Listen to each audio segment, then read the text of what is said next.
Have you ever been inside a house so silent that it feels like it's holding its breath, waiting for you to leave? Have you ever woken up in the dead of night with the unshakable feeling that the walls around you weren't just there but listening? I have, and I've been carrying this inside me for over a year now. Every single day I try to convince myself that it's over, that what I found in that house is buried for good, but at night, I still hear the scratching. My name is Patrick Whitlow. I'm 42 years old, and I've worked as a live-in caretaker for over a decade now. Mostly estate work, properties owned by wealthy families who spend most of their time in other countries or vacation homes. I've looked after sprawling lakefront properties, remote hunting lodges, even a converted monastery once. But I've never had a post like Ashcroft House. This was supposed to be a 6-month assignment. Quiet work. No guests, no responsibilities beyond upkeep, security, and maintaining the grounds. When the lawyer called and offered it, I didn't hesitate. I had just lost my father and I needed solitude. Somewhere I could disappear and forget about everything for a while. Ashcroft seemed perfect, a mansion tucked deep in the northern woods of Vermont, surrounded by black pines and thick stone walls, perched on the edge of a ridge like it had been built to watch something that was no longer there. The air was always still up there, still and heavy, like even the wind didn't want to disturb what slept inside. The family who owned the place hadn't lived there in decades. I was told it was maintained out of legacy, an inheritance passed down but never visited. The first time I saw it, towering gables, shuttered windows, moss curling around the eaves like veins, I should have walked away, but I didn't, because some houses don't want you to leave. Some want to show you what's hidden, and what I found buried inside those walls changed me forever. Ashcroft House sat at the end of a narrow gravel road that wound through 5 miles of thick forest. The first time I drove up, my GPS cut out 2 miles before the gate, and the signal never came back. I remember stepping out of the car and hearing nothing. No birds, no wind, not even the rustling of leaves. Just a silence so complete it felt unnatural, like the whole landscape was waiting for something to happen. The mansion itself was massive, 3 stories high, not counting the attic and the cellar, with weather-worn stone and dark wooden beams that gave it a crooked, ancient look. Ivy climbed the southern side like fingers trying to reach the roof, and the front door was a heavy iron-bound thing that creaked like a dying animal when I first opened it. Inside, the house was colder than it had any right to be. Even in late spring, the stone floors felt like they'd been cut from a glacier. There were 18 rooms, each more peculiar than the last. Parlors filled with antique furniture under dust sheets, libraries with books so brittle they crumbled at the spine, and hallways lined with portraits of people whose eyes always seemed just a little too focused, like they'd been waiting for someone to return. My quarters were modest. A room off the west wing, with a view of the forest, and a small adjoining kitchen. The rest of the house was mine to watch over. I was given a detailed schedule by the estate lawyer: check all doors and windows nightly, walk the perimeter twice a day, keep the generator fueled and test the alarm system weekly. There was a caretaker before me, a man named Harris, but the lawyer said he'd left abruptly. No detail, no forwarding address, just gone. When I asked why, she only said some places aren't for everyone, and quickly moved on. The housekeeper, an older woman named Elsie, came by every 2 weeks to clean the rooms I wasn't using. She never stayed long, always gone before sunset, always polite, but distant. When I asked her about the place, she said one thing that stuck with me. "It's not the house you need to worry about," she said. "It's what the house remembers." I laughed it off at the time, but I don't laugh anymore. Because she was right. And the first sign of what Ashcroft remembered came my second week. Late one night, from inside the walls, it started with the draft.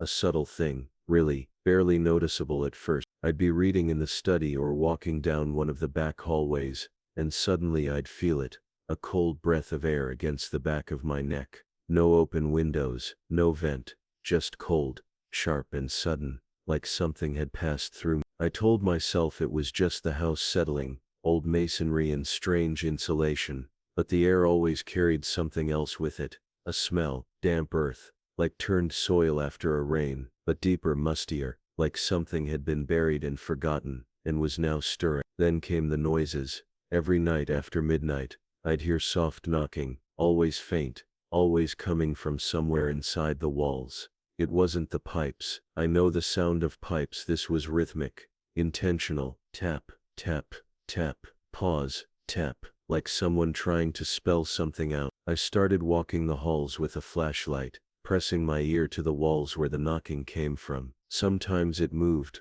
like it was traveling just ahead of me, always out of reach. Other times it stopped completely until I turned my back.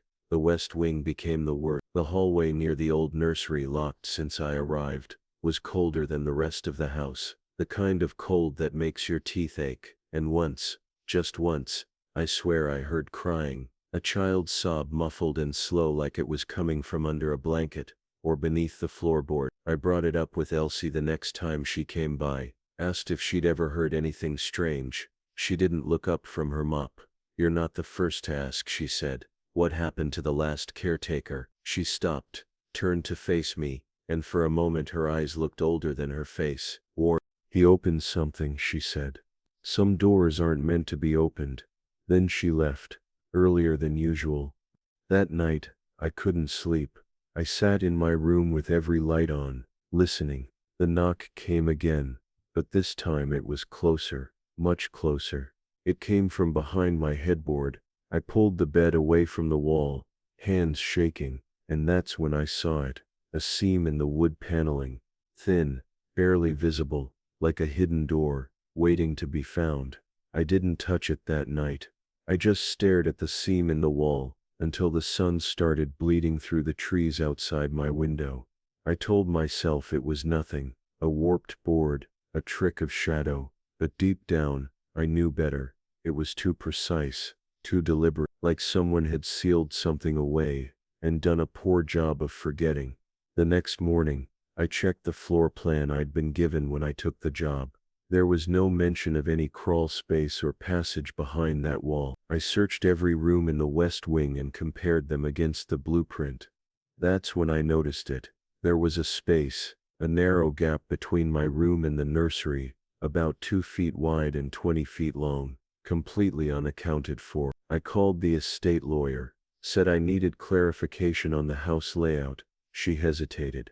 "I was told not to concern you with that area," she finally said. "It's sealed for a reason." "What reason?" A pause. "Mr. Whitlow," she said, "your job is to maintain the property, not excavate it." She hung up before I could press further. That afternoon I found a locked drawer in the house's old filing cabinet, tucked away in the attic office. Most of it was water damaged, but one folder was still legible. "West Wing Incident, 1952. No details, no names, just a brief handwritten note.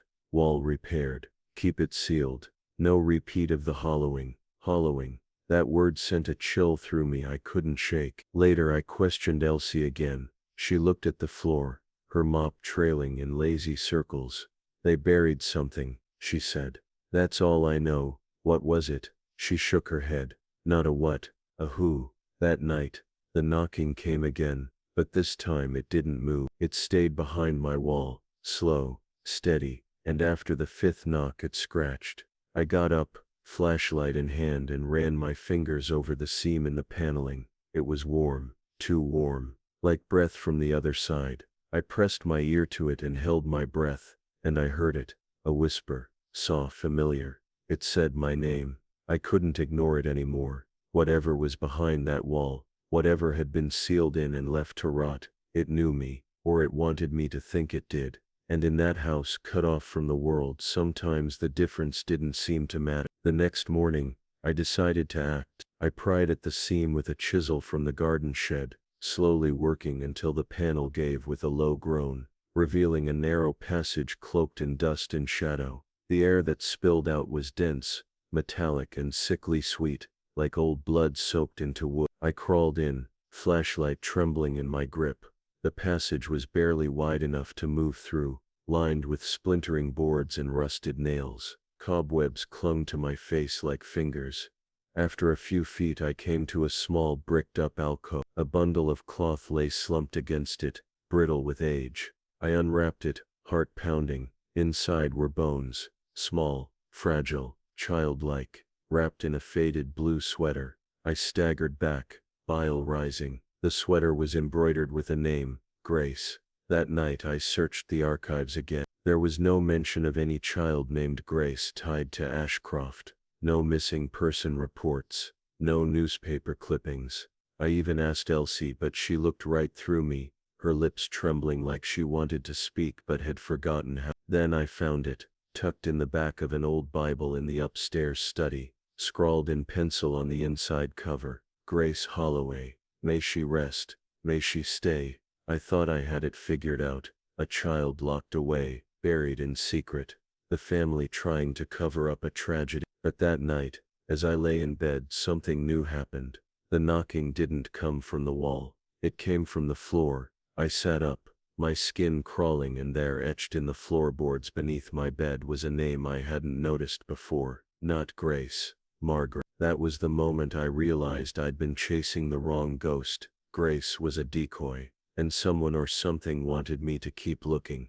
I couldn't sleep after that. I sat in the hallway for hours, staring at the etching in the floorboards like it might rearrange itself into something less terrible. Margaret, a name I hadn't seen in any documents, no mention in the family trees the lawyer had sent, no record in the birth registries I'd combed through since that first discovery. But it was there, scratched deep into the wood, almost desperate, like someone had carved it with shaking hands and no time left. The next morning, I confronted Elsie again. I didn't ease into it. I said the name out loud. She froze mid-step, mop handle slipping from her hand and clattering to the floor. Where did you hear that name? She asked, voice small. It's in the floorboards, I said. Under my bed. Her eyes welled up and she turned away, whispering to herself. I pressed her, harder this time. She wasn't supposed to stay, she muttered finally. They promised me she wouldn't stay. Who? The Holloways, she said, voice barely audible. The first ones. The ones who built this place. Margaret was their mistake. She wasn't meant to be born. I asked what she meant, but she just walked away, leaving her mop in the hall. That night, I dug deeper into the estate archives. Hidden behind a row of old novels in the library was a ledger, a guest registry, handwritten, dated 1903 to 1914. Half the names were faded, but one page stood out. A note had been scrawled in red ink over several lines of text. Margaret should not have been named. Next to it, another line. Do not speak to her. Do not look into the walls after dark. There were no dates on that page, no context, but someone had tried to blot the entire entry out with ink.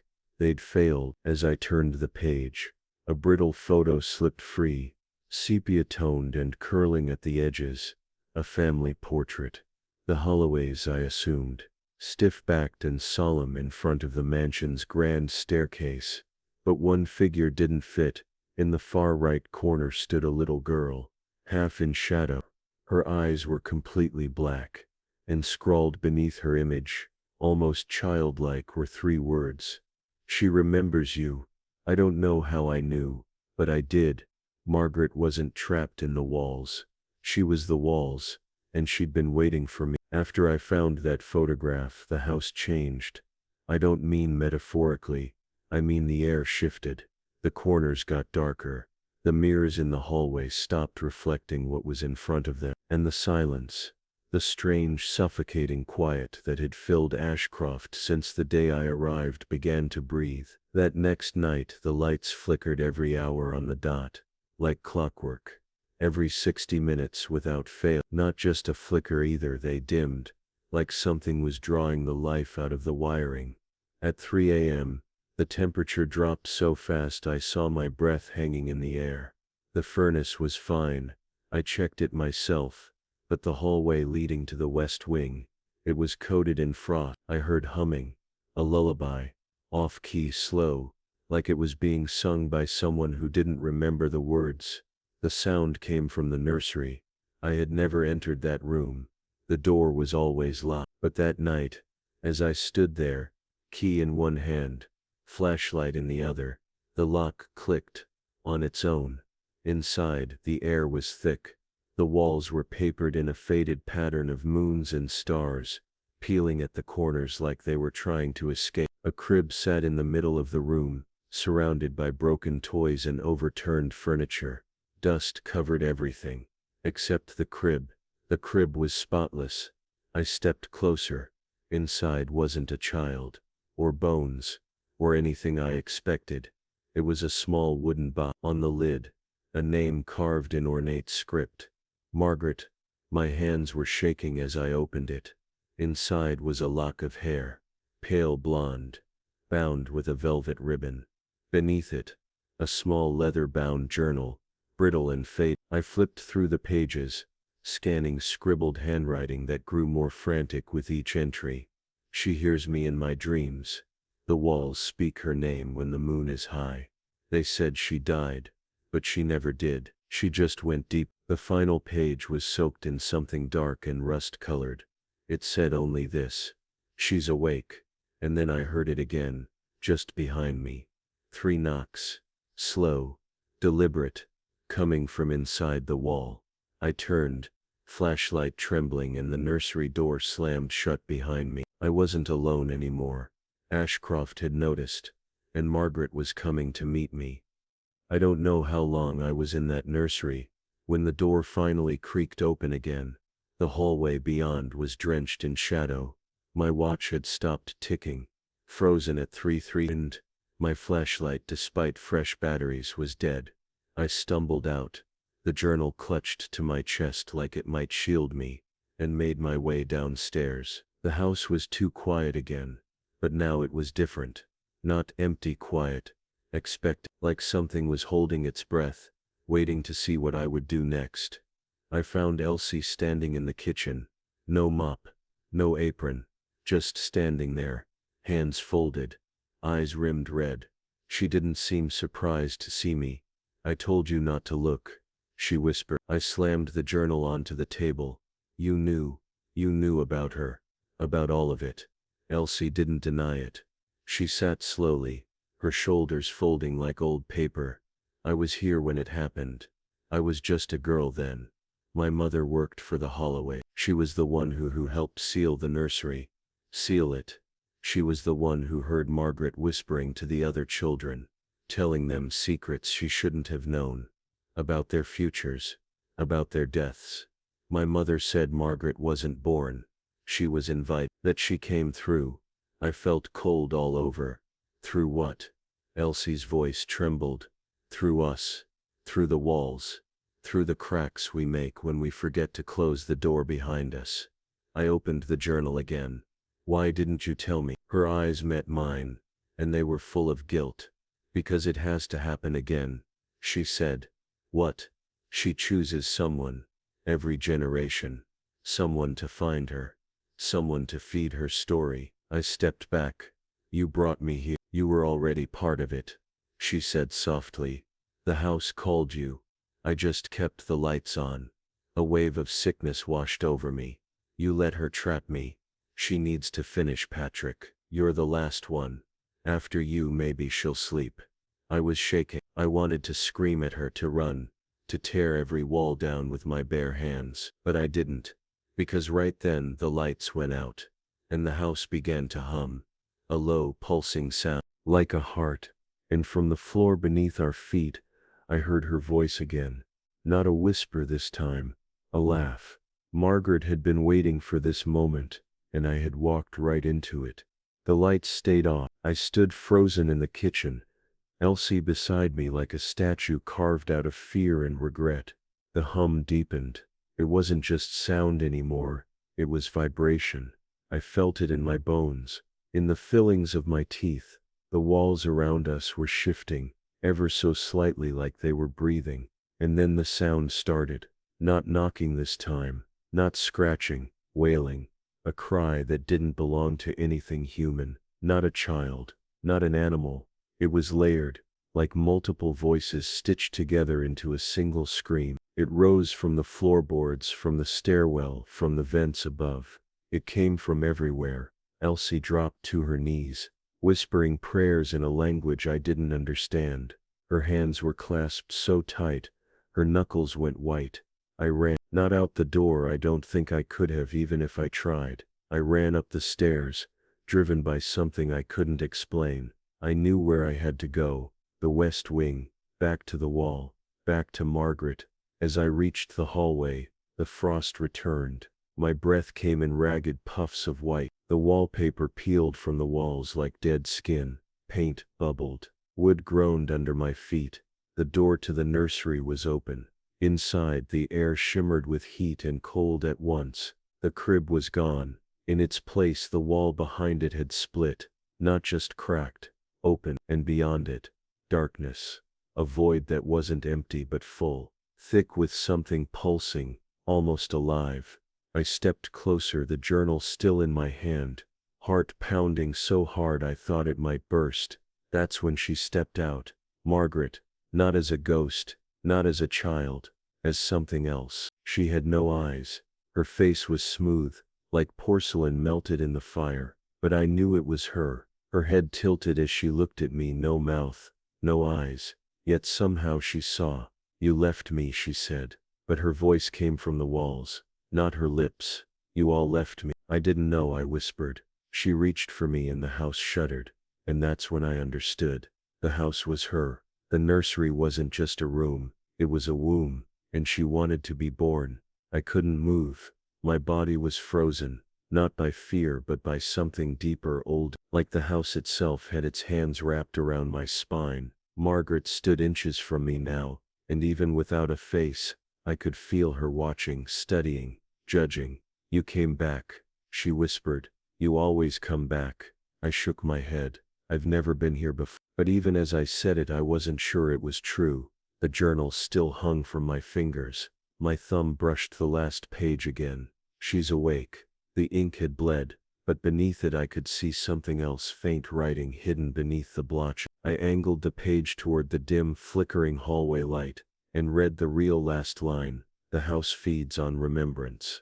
It didn't make sense until I looked around at the walls, the drawings, the names, the etchings, all memories, left behind, preserved.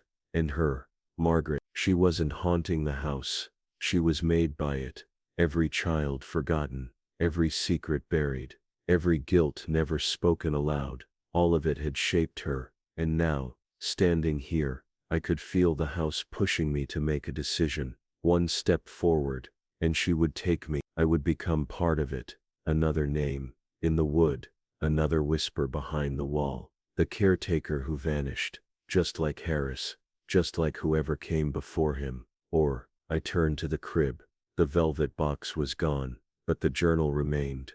I opened it to the first page. The ink was delicate but still legible. "If you can speak her name without fear, she loses power." I stepped toward Margaret, my voice trembling. "Margaret Holloway," I said, "you are not forgotten, but you will not feed on me." The house screamed. Not Margaret. The house. Every wall groaned. Wood split, paint peeled, and caught fire along the corners of the nursery. The air turned to ash in my throat. She reached for me again, but this time I moved first. I pressed the journal into her chest, into the hollow space where a heart should be. The fire, the cold vanished, and for a moment, just a moment, the house exhaled. Margaret collapsed into the floor, her form dissolving into mist. The wall closed. The room was empty, and I was alone. I didn't leave Ashcroft House right away. I stayed long enough to walk every room, to listen to every wall, and for the first time, they were silent, not heavy or waiting, just still. Elsie came back the next morning. She didn't say a word when she saw me sitting on the front steps, journal on my lap, eyes hollowed by what I'd seen. She just nodded, like she already knew. She helped me pack. We didn't speak of Margaret again. The lawyer never called. The estate was sold off 6 weeks later, condemned for structural instability. I heard they were going to tear it down, turn the land into a vineyard or a private retreat. But I doubt they ever will, because some foundations can't be dug out without bleeding. I've been out of work since then. No more caretaking, no more empty houses. I tried sleeping in my apartment at first, but the walls creaked too much. I live in a trailer now. Something small, something I can see all four corners of. But even here, far from the forest, far from Ashcroft, I can still feel her. Not all the time, just enough. Sometimes I hear tapping at night, not knocking, just taps. As if fingers were brushing against the inside of a wall that isn't there. Sometimes I find dust gathered in shapes that shouldn't be possible, circles, spirals, a child's name spelled faintly in the grime on the windowsill. Sometimes I dream of her face, not the one she wore in the nursery, the other one, the face from the photograph. And in those dreams she whispers one word to me over and over: remember. I think that's all she ever wanted. Not vengeance, not violence, just not to be forgotten. But remembering comes at a price. It changes you. It roots inside you. And now I wonder if she's really gone, or if I'm just another wall, waiting to speak. So if you ever walk by a house and feel cold air on the back of your neck, if you hear a soft knock when no one's there, if you find a name carved where it shouldn't be, don't answer, don't open. Because some houses don't forget, and neither do the ones buried inside them.